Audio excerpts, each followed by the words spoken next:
Harihi Om. Sahana Bhavatu, Sahana Bhunaktu, Sahaviryan Karavavahai, Tejasvinavadhitamastuma Vidvishavahai. Om Shanti Shanti Shanti. Om Jaya Sri Krishna Chaitanya Prabhu Nityananda, Shri Advaita Gadadhara Shivasari Gaura Bhakta Vrinda. Hare Krishna, Krishna Krishna, Hare Hare, Hare Rama, Rama Rama, Hare Hare. Yes, so now the battle has become. Bhima's moved out. Abhimanyu, Draupadi's sons, Nakul and Sahadev, Drishtadyumna, they're going. So now then, the battle is on. Neither side flinched nor turned back from the violence as they hurled their weapons at one another. The twang of bowstrings and the slap of strings hitting leather arm protectors and gloves was heard everywhere.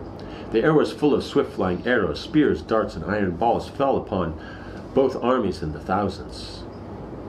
The blare of conches, the lion-like roar of warriors, the heavy tread of infantry, the neighing of horses, the clash of weapons, the clatter of chariot wheels, the jingle of bells around the elephants' necks, the elephants trumpeting and the beating of drums mingled to produce a hair-raising uproar.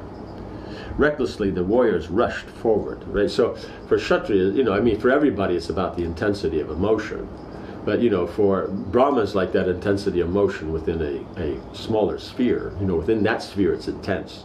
But Kshatriyas can handle the most intense, like that.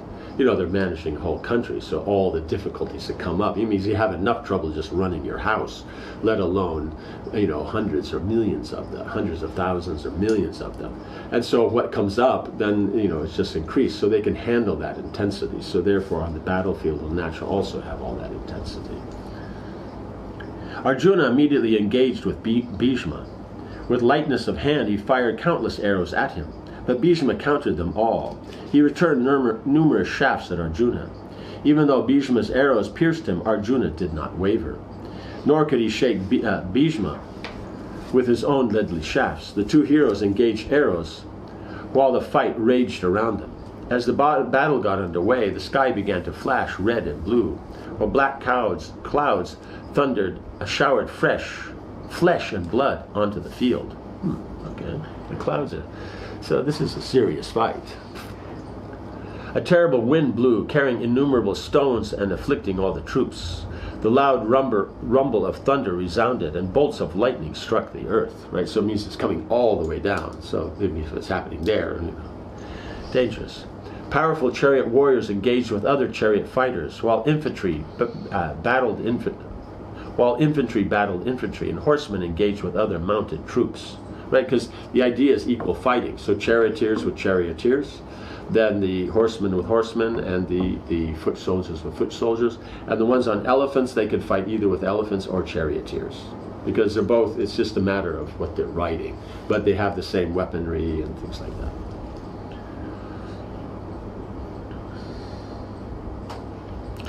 The warriors sought out their marked enemies. Bhima assailed Duryodhana, Sahadev came against Shakuni, and Drishtadyumna faced Drona. As other kings and Kshatriyas came to their aid, the battle became general, and weapons flew in all directions. Right, so everyone had their target, and so then they went for that. And then in doing that, then someone will come to their aid, and others will come to your aid. So wherever the battle is going on fiercely, and it looks it's more critical, then others will come there to give support. And then that means the main two are still fighting, but everyone else is supporting, then they're also fighting, and it's, it becomes a flashpoint in the whole battle there. On both sides of the armies, divisions of Rakshasas marched. Ghatotkacha led a division of Rakshasas on the Pandavas' behalf, and the power of Alambusha led the Rakshasas for the Kauravas, right? Because I think Alambusha was the one who had been there when Duryodhana, had been taken down to there. Then he said, don't worry, we're there. Plus, they're going to empower Duryodhana's soldiers, These awful beings created a huge carnage among the soldiers as they wielded their axes and bludgeons, right? So they basically are fighting like foot soldiers, as they happen to be very big and very powerful. So, it'll be tough. The warriors fought as if possessed by demons. No quarter was shown. Amid the terrible confusion, father could not recognize their sons, brothers their brothers, nor friends their friends. Uncles slew their nephews, and cousins slew cousins. Men hacked and struck at one another with swords, spiked maces, and heavy clubs. Streams of blood flowed freely across the ground, carrying mutilated and severed limbs. Right, so it means there's so much blood that if there is something severed, it will actually float or roll along with it. It's not like there's a little bit on the ground. It's like flowing, like streams like that. Chariots smashed against chariots, breaking them to pieces, while elephants tore into other elephants, gouging them with their steel-tipped tusks. So these war elephants, then they know how to fight and all that. And they have the big tusks because they're masculine elephants, so they're big. And then the ends will be tipped with metal, so they can fight with them. They can fight that way. They can stomp things. You know, it's like, let's say you have a charioteer and an elephant. You know, the elephant could just go, and foot soldiers, they just spin and move and just stomp everything like that, you know. So it's wild what can go on. So Kshatriyas can handle all this. For them, this is, you know, just another day at the office. You know, an exciting day at the office, but it's not. They don't get afraid like that. That's why I say, you know, they fight with abandon. They're just fully absorbed in the fight. And we see is that effect, you know, possessed by demons. That was the thing that the demons said they would do. The battlefield assumed the appearance of Yamaloka, the abode of death. Men screamed in pain, sounding like souls condemned to hell. The bodies of slain warriors and animals lay everywhere in heaps. Axes and swords dripping with blood whizzed through the air. There was a continuous loud thudding sound as heavy maces and swift arrows struck the bodies of soldiers. So that loud thud, because when an arrow actually properly hits, it's a thud because it has so much power in it. And it's hitting a stationary object, so it makes you know. So you constantly hear that, you know. Like in the beginning, you hear everybody more. They're crying and, you know, shouting, and the drums. And all. By this time, the drums may or may not be playing, unless they'll be in the background now. Before they'd be kind of there, but as the soldiers move forward, they don't, because the musicians, the doctors, those supplying weapons, they're not to be killed. They're just doing their job. They're just assisting, you know. You know, it's just like on the tennis court. You know, you have the kids come out and they bring the balls and bring all that things. You don't hit them. You know, you don't get rid of them. Otherwise, who's going to bring the stuff? You know, you could say it's no, but if you stop them, then they can't bring any more weapons. But the point is, for Kshatriya, it's about the fighting. Who wins the battle? It's not just about winning. It's about who won the fight. You know.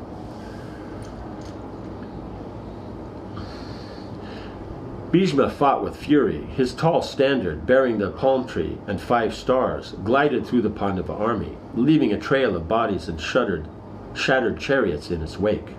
With his straight arrows he severed the heads and limbs of all who came before him. The old Kuru hero seemed to dance on his chariot as he whirled around, wielding his bow. His deadly shafts were fired with such power that they would pierce even great elephants to their vitals, sending them trembling to the earth, right? Because the elephant's, the skin is so thick, so you might get it to hit the outside or go in a little bit, but it would go all the way in the elephant. Seeing the destruction Bhishma was causing, Abhimanyu rushed towards him, shouting out a challenge. Bhishma was protected by 5 Mahabharata heroes, but Abhimanyu attacked them all. Firing arrows that flew with blinding speed, he held off Bhishma's protectors while simultaneously attacking him. So he's so good that these 5, he could fight with them, keep them from attacking him, and he had extra that he could fight here. So we see here, if Bhishma goes, anyone who could fight, these 5 are also protecting so that they can. But he's challenging them so that doesn't happen. With one well-aimed arrow, he cut Bhishma's bow in 2. Another 3 arrows cut down his standard, which fluttered to the floor of his chariot. Witnessing Abhimanyu's lightness of hand, even the celestials were pleased, right? So now it says, you know, then they could see, wow, this boy is good, right? The warriors who saw him considered that he was in no way inferior to his father, right? Because his bow, which sounded just like the Gandiva, seemed like a circle of fire as he continuously released arrows. As the godlike prince sped on his chariot, his shafts appeared to be leaving his bow in all directions at once, because there's so many people around you to fight with, so he's engaging with all of them. So you shoot all the different directions, and that it's not just that one-on-one, you may be taking on a group. They'll be fighting with you, you're fighting with them, and so whatever side they're on, then they're going. So just like Bhishma is in all directions, so then we see Abhimanyu. So they see everybody respects Arjuna, and they see he's just as good as his father. Under attack, Bhishma gathered himself and fought back. He wounded Arjuna's son with 9 arrows, then cut down his standard with 3 more. Kritavarma, Shalya, and Kripa were among Bhishma's protectors. All assailed Abhimanyu, but they could not make him waver. He repelled their attack while maintaining his assault on Bhishma. The warriors witnessing the fight all praised Abhimanyu's prowess, calling out, "Bravo, well done." Right? Because it's one thing to fight with one guy, but you're fighting with him and dealing with another. You know, it's just like somebody's come to fight with you, and there's somebody here that you're, dealing with, saying, this is nonsense and that, and one of his guys comes up and you're fighting with him and keeping him out of the way. But, what are you talking about? Why did you do that? So people will, who can do stuff like that? Bhishma covered Arjuna's son with thousands of arrows. As he increased the ferocity of his attack, a number of other Pandava heroes headed by Bhima came to Abhimanyu's aid. All of them aimed their weapons at Bhishma. Not the least perturbed, Bhishma sent his long golden shafts at all of them, right? So he's not disturbed. It's not like, oh, there's more guys, now what? No, he just continues. The prowess of these individuals is like, how you say? Marvel is stuck with the leftovers, Yeah.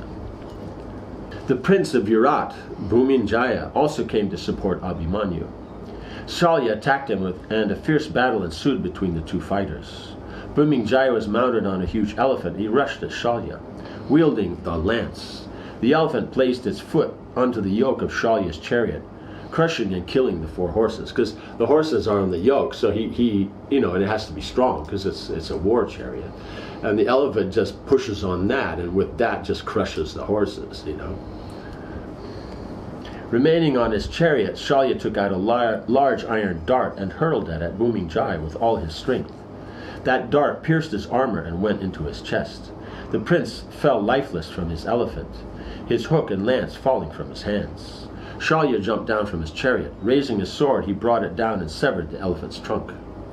As the great beast fell dead, Shalya quickly climbed onto Kritavarma's chariot, being praised for his heroism by all the fighters present. Right, so we can see Shalya is a very good fighter.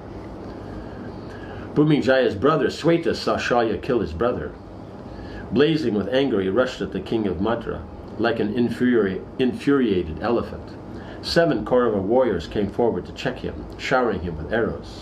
Sweta countered the shafts and, with 7 broad-headed arrows of his own, cut all his assailants' bows in 2. The Kaurava's fighters angrily hurled darts at Sweta, which flew towards him like fiery meteors, but with razor-headed shafts the prince cut down the missiles before they could reach him. With still more arrows, he wounded the attackers and sent them fleeing in all directions, their standards cut and their bodies mutilated. Sweta continued towards Shalya, and it appeared as if death personified had come for the Madra king. Seeing him advance, Bhishma quickly placed himself between Sweta and Shalya. Thousands of horsemen and charioteers had come to Sweta's aid, and Bhishma began to pick them off with his unerring shafts. As he fired his uncountable golden arrows, the son of Ganga seemed like the blazing sun in its rays in summer. As the sun dispels darkness, Bhishma dispelled the foes who surrounded him. Soon the many chariots he had deprived of warriors flew aimlessly about the field. Impetuous horses carried youthful riders, killed and hanging from their saddles. Hundreds of slain warriors lay on the ground, their armor shattered, their heads and arms cut off. Right, so the horses on some of them, if they're just the horsemen, then naturally, then they might keep running around and that, and the warriors may still be, somehow or another there on their backs or stuck in the stirrups, or the chariots themselves. The warriors may be killed, but if the horses weren't, then the horses may continue to run around. So a lot of craziness goes on. As Bhishma slew the Pandava troops, Sweta killed large numbers of the Kaurava army. In his fury, none could stand before him. After some time, Only he and Bhishma remained facing one another, right? So both came and they both had thousands of warriors supporting, and at the end, only the two of them were left. They attacked each other like two enraged lions. Showers of arrows sped through the sky like golden-winged birds. Each fighter wounded the other. Sweta, with blood flowing from his wounds, fired 25 arrows into Bhishma's body. He then cut Bhishma's bow and with another 10 arrows. With still more arrows, he killed Bhishma's horses and charioteer. Without hesitating, Bhishma took up another bow and jumped down from his chariot. He continued fighting the prince on foot. Sweta then took out a golden dart and called out, "Wait only a moment, O Bhishma. I will slay you at once." He hurled the dart, which flew towards Bhishma like a comet. The many warriors watching the fight cried out, "Alas, Bhishma is slain." Bhishma did not flinch. He sent 8 arrows at the dart and cut it into fragments. He fought on with the prince, who became senseless with fury as he saw his dart checked. Sweta took up a huge spiked mace and rushed towards Bhishma. Ganga's son, mounted on a fresh chariot brought by his age, countered the attack unstoppable. He leapt clear of the chariot just as the prince brought down the mace upon it. The force of the mace blow smashed the chariot, standard, horses, and charioteer. So with one blow to the chariot, it destroyed everything. The chariot got destroyed, not just dented, destroyed. The charioteer was killed and the horses were killed, so everything. Bhishma got up on another chariot and resumed his attack on Sweta. The prince now had mounted his own chariot, and Bhishma advanced towards him. As the two warriors closed on one another, continuously releasing weapons, Bhishma heard a voice from the sky. "O Bhishma, O mighty armed hero, the time fixed for Sweta's destruction has arrived. Fight on with all your power and gain victory." Bhishma looked at Sweta. He was flanked by numerous Pandava warriors, among them Bhima, Abhimanyu, and Sataki. Encouraged by the divine voice, however, he attacked Sweta alone, while parrying the other attacks. Coming close to the Virat prince, he took up an arrow that resembled the rod of death. He placed the golden shaft, decked with gems, onto his bow and drew back the string to his ear. Imbuing the arrow with the force of the Brahma weapon, he released it to kill Sweta, right? So then it's using a Brahmastra. So so the point is he wasn't, Sweta wasn't to die before this, but now he's supposed to. It means, in other words, everyone has the allotted time. And so they're just pointing out that his allotted time had come. Otherwise, he would have been fighting as before, dealing with everybody and then also with Sweta and like this. But since he says his time has come, he just focused on him because he knew he'd be victorious.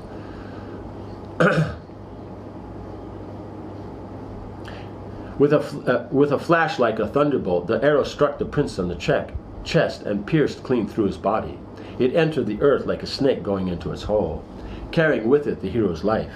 Sweta fell from his chariot like a peak loosened from the summit of a mountain. The Pandavas sent up cries of lamentation, while the Kauravas shouted joyously. Duryodhana and Dushasana danced in delight. They repeatedly praised Bhishma as the loud music of trumpets and drums sounded. So here is that you're sending an arrow. If it had just been an arrow and it passed through, generally mostly for Kshatriyas, it may be, stun them for a moment, but don't kill them. But this had a Brahmastra. So the Brahmastra was just him. So it only had to be, you had your atomic cloud only had to be that big, whatever big the weapon was. But its power is such that then it would have killed him. So it has the effect of a Brahmastra, but you can control them. So it can be either, like now, these uncontrolled things, or it can be as small or big as you like. It can be very exact. You just want to get rid of, that rubber duck over there, then it will just get rid of the duck. It won't get rid of anything else. You know what I'm saying? And everything around it will be fine. Even the little soap tray or soap that it's sitting on will be perfectly fine. The sun was slowly disappearing over the western horizon, and Arjuna and Drishtadyumna withdrew their troops. The two armies entered their respective camps for the night. The Pandavas cheerlessly, and the Kauravas laughing and shouting. As darkness fell, thousands of vultures and jackals came onto the battlefield, the cries mixed with the sounds of the warriors withdrawing. So that was the first day. We end here. Om Hare Krishna, Krishna Krishna, Hare Hare, Hare Rama, Rama Rama, Hare Hare. Srila Prabhupada ki jai.